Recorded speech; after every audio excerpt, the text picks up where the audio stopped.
ದೇಶ ನಿಂತಿದ್ದೆ ಗ್ರಾಮ ಪಂಚಾಯತಿಗಳ ಮೇಲೆ. ಈ ತಾಲೂಕುಗಳಿಂದನೂ ಅಲ್ಲ, ಜಿಲ್ಲೆಗಳಿಂದೂ ಅಲ್ಲ, ರಾಜಧಾನಿಗಳಿಂದಂತೆ ಮೊದಲು ಅಲ್ಲ.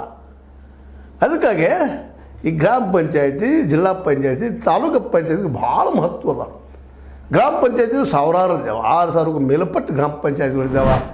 ತಾಲೂಕು ಪಂಚಾಯತಿಗಳು ಸಾಕಷ್ಟು ಇದ್ದಾವೆ, ಜಿಲ್ಲಾ ಪಂಚಾಯತಿಗಳು ಸಾಕಷ್ಟು ಇದ್ದಾವೆ. ಅವ್ರ ನಂತರದ ಮಾತು ಮೊದಲು ಗ್ರಾಮ ಪಂಚಾಯತಿ. ಅದಕ್ಕೆ ಈ ಗ್ರಾಮ ಪಂಚಾಯತಿ ಚುನಾವಣೆ ನಮ್ಮ ಮೊದಲು ಇಟ್ಕೊಂಡಿದ್ದಾರೆ.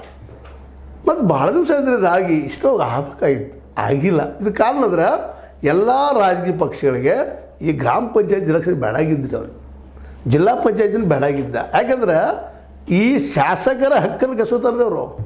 ಅದಕ್ಕಾಗಿ ಶಾಸಕರು ಏನು ಮಾಡ್ತಾರೆ, ಅದಷ್ಟು ಮುಂದೆ ಹೋಗ್ರಿ ಗೋ ಗೋ ಗೋ ಅಂತಾರೆ.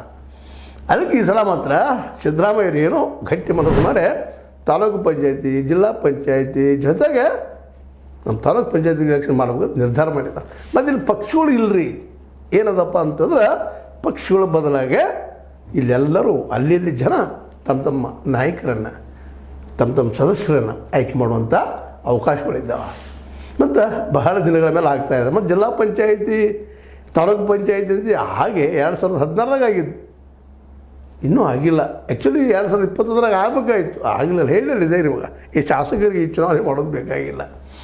ಅದಕ್ಕಾಗಿ ಅವ್ರು ಮುಂದೆ ಹಾಕ್ತಾ ಇರ್ತಾರೆ, ಅವ್ರಿಗೆ ಅಧಿಕಾರ ಉಳಿದಿಲ್ಲ. ಮತ್ತು ಮೂಲ ಉದ್ದೇಶ ಏನಪ್ಪ ಅಂದ್ರೆ ಗ್ರಾಮ ಪಂಚಾಯತಿಗಳು ಅಥವಾ ಗ್ರಾಮ ರಾಜ್ಯ ಮಾಡಿದ್ದು.